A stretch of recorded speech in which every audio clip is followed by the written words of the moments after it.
네, 오늘 입고된 차량은 K5 12년식 또 가솔린 모델이 입고가 되었습니다. 지금 견인 입고가 되었거든요. 엔진에서 좀 이상한 소리가 나고 또 시동까지 꺼져버리는 이런 증상으로 입고가 되었는데요. 이러한 문제를 또 해결하는 영상을 담아보도록 하겠습니다. 네, 현재 좀 운행거리가 10만 킬로입니다. 지금 현재 시동은 걸리는데 시동 걸고 나서 시동 유지가 안 되거든요. 그리고 엔진에서 이상한 소음이 납니다. 한번 시동을 한번 켜보도록 하겠습니다.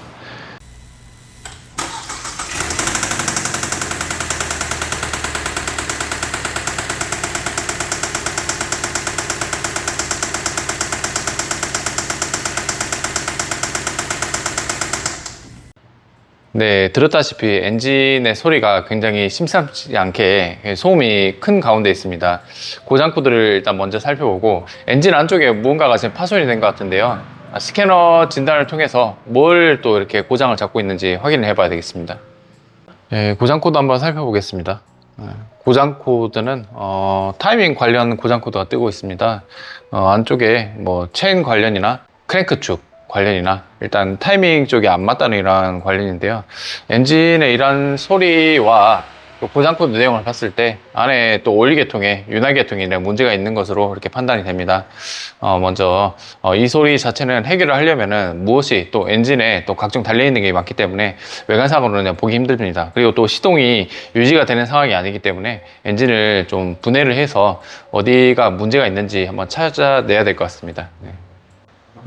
일단 엔진 분해하기 이전에 엔진 오일 상태를 한번 보고 정말 엔진에 손상이 있는지 또 이제 또 간접적으로 우리가 한번 예상을 좀 해봐야 될 것 같습니다. 엔진 오일 상태를 한번 우리 한번 살펴보겠습니다.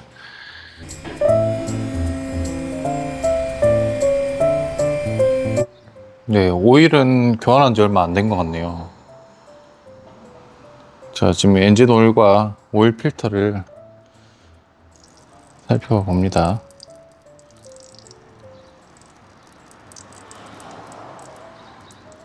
오일 상태로 봐서는 그렇게 크게 손상된 게 안 보이는데요. 일단 엔진 안에서 뭔가 좀 파손이 됐다는 거는 이게 소리로 알 수는 있거든요. 그래도 큰 손상이 아닌 것 같아서 참 다행인 것 같습니다. 손상이 크면은 여기 또 쇳가루가 이렇게 발생이 돼서 엔진 이제 수리하는 데 있어서 수리비가 좀 많이 나오게 되거든요. 오일 상태로 봐서는 그렇게 큰 손상은 아닌 것 같습니다. 일단은 좀 다행이라고 할까요?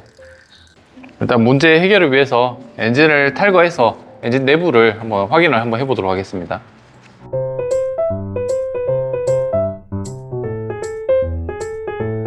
엔진을 탈거해서 엔진을 분해를 해봤습니다. 엔진 내부의 상태를 봤는데 저희가 지금 엔진 밑단에 엔진 오일을 담고 있는 오일팬을 탈거를 하였거든요. 아까 엔진 오일을 상태를 봐서는 그렇게 큰 손상 아닐 거라고 이렇게 보았는데 또 엔진 내부를 보니까 이런 쇳가루가 이렇게 발견이 되었거든요. 이 쇳가루는 거의 보면은 메탈 베어링 손상으로 보여집니다. 메탈 베어링을 또 분리를 해서 확인을 해야 될 텐데 일단은 엔진 오일 윤활 부족으로 인해서 메탈 베어링 쪽 아니면은 더 피스톤 쪽 그쪽에 좀 이제 윤활이 되지 않아서 쇠와 쇳끼리 마찰이 일어나서 이렇게 또 쇳가루가 일어났다라고 이렇게 볼 수가 있습니다. 그래서 손상된 부분을 조금 더 확인을 해서 그에 맞는 이런 조치를 좀 진행을 해야 될 것입니다. 엔진 분해에서 쇳가루 발생이 의심되는 이러한 부분이 메탈 베어링 쪽이라고 했는데 지금 현재 이게 피스톤 밑단에 크랭크 축과 피스톤과 맞물려 있는 이런 부분이거든요. 현재 여기 1번 실린더는 제가 손으로 눌러도 이렇게 움직임이 없는데 4번 실린더가 이렇게 움직이는 걸 볼 수가 있습니다. 이 안에서 뭔가 지금 갉아먹었다는 거거든요. 그리고 아직 풀기 전인데 하나가 이렇게 풀려 있어요. 열 먹어서 이렇게 풀려져 있나 봅니다. 일단 분해해서 안의 상태를 제가 한번 확인하도록 하겠습니다.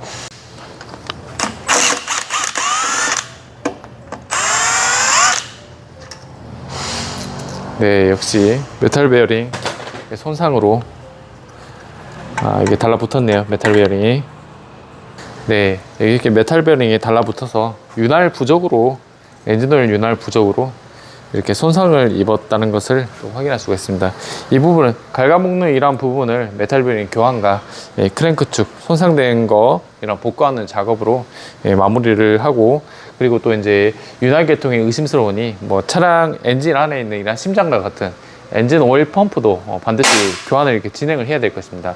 진행이 안 되면은 또 무엇 때문에 이렇게 윤활이 부족이 됐는지 알 수가 없습니다. 뭐 엔진 오일을 안 갈았다든가, 아니면은 첨가제를 또 잘못 넣었다든가, 아니면 뭐 이제 오일 찌꺼기가 너무 많았다든가, 여러 가지 원인이 있을 수 있는데, 그 중에 하나가 또 오일 펌프 자체가 성능이 이렇게 저하되면은 윤활이 고르게 안 돼서 쇳가루가 발생했다는 것으로 이렇게 확인할 수가 있거든요. 그래서 손상된 이러한 부분과 또 원인을 제공한 라인 세척과 그리고 이제 엔진 오일 펌프까지 교환을 함으로써 작업 마무리를 하면 될 것 같습니다. 네, 손상되어 버린 메탈 베어링 부품이 도착을 해서 또 이제 교환 작업을 진행을 하고 있습니다. 기존에 이렇게 메탈 베어링 또 윤활이 되지 않아서 눌러 붙었죠. 네, 새로운 메탈 베어링입니다. 메탈 베어링을 교환을 하고요. 또 기존에 이게 손상되어 버린 또 이런 크랭크 축도 수리가 모두 완료가 되었습니다. 이렇게 수리를 모두 완료하고 메탈 베어링 또 손상된 부분, 소리의 원인이 된 부분이죠. 이 부분 수리를 하고, 또 윤활이 되지 않았기 때문에 오일 펌프까지 교환해서 수리를 또 이렇게 마무리를 하도록 하겠습니다.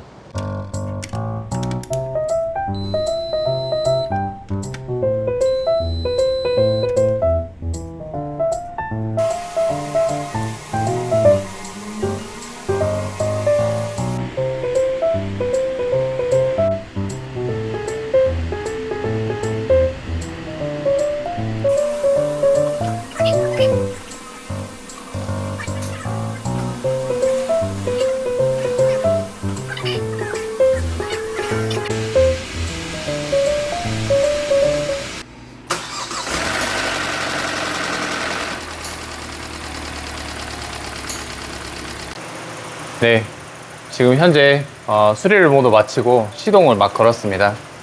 자기 진단 모드, 원래 과거 고장 코드가 또 이제 타이밍 관련 고장 코드가 떠 있었는데, 지금 오일 순환이 부족해서 타이밍이 넘은 것으로 이렇게 판단이 되고, 현재 이렇게 또 시동을 거니까 타이밍 관련 고장 코드도 사라진 것을 확인할 수 있습니다. 그리고 또 센서 출력에 있는 이러한 데이터를 한번 살펴보겠습니다. 네, 엔진 아이들링 정상 범위고요. 점화 시기, 인젝터 분산 시기 모두의 정상입니다. 조금 더 운행을 해봐야 되겠지만은, 일단은 운행이 불가할 정도로 엔진 소음이 이렇게 발생하고 또 시동이 꺼져버린 이러한 상황에서 이렇게 복구됐다는 것만으로도 일단 고장은 해결이 됐다는 것을 이렇게 볼 수가 있겠습니다. 네, 지금 현재 이제 고장난 이런 원인은 우리가 또 살펴봤듯이 메탈 베어링이 윤활 부족으로 이렇게 고장이 이렇게 나버렸습니다. 쇠화새끼리 엔진 오일이 또 윤활이 돼서 엔진이 돌아가야 되는데, 엔진 오일이 거기까지 또 도달하지 못해서 또 이제 메탈 베어링이 눌러 붙어버려서 엔진이 또 이제 시동이 꺼져버리는 증상이었는데요. 오일 펌프라고 이렇게 또 생각을 좀 했었습니다. 오일 펌프 성능 저하라고 생각했었는데, 지금 현재 운행거리는 11만 킬로밖에 안 됐거든요. 근데 조립하고 이렇게 하는 이런 과정 중에서 엔진 오일이 묻어있는 이런 부분을 세척하는 이런 과정 중에 보니까 첨가제를 좀 다량으로 집어넣었던 이런 흔적들이 이렇게 보입니다. 첨가제도 첨가제 나름으로 엔진을 보호하기 위해서 이 첨가제를 집어넣지만은, 검증되지 않는 이러한 첨가제를 넣으면 오히려 엔진을 망칠 수 있다는 이러한 사실도 우리가 또 생각을 해봐야 됩니다. 이러한 경우는 뭐 엔진이 이렇게 또 고장이 난 상태에서 왔기 때문에 오일을 교환을 안 해서 그랬는지, 아니면 오일 펌프가 정말로 고장이 나서 그랬는지, 아니면 첨가제를 잘못 넣어서 이렇게 또 오일이 이제 엔진이 망가졌는지는 정확하게 알 수는 없습니다. 하지만은 10만 킬로에서 이렇게 고장이 났다는 것은 또 엔진 오일과 이렇게 굉장히 밀접한 연관관계가 있거든요.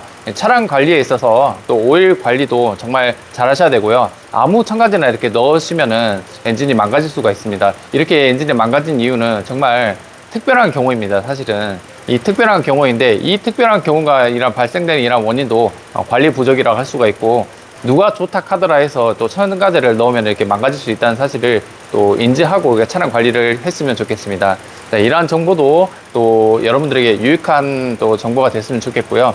이러한 또 영상을 통해서 큰 지출 없이 차량을 운행할 수 있는 여러분들이 되었으면 좋겠습니다. 네, 이상으로 K5 수리 영상을 마치도록 하겠습니다. 감사합니다.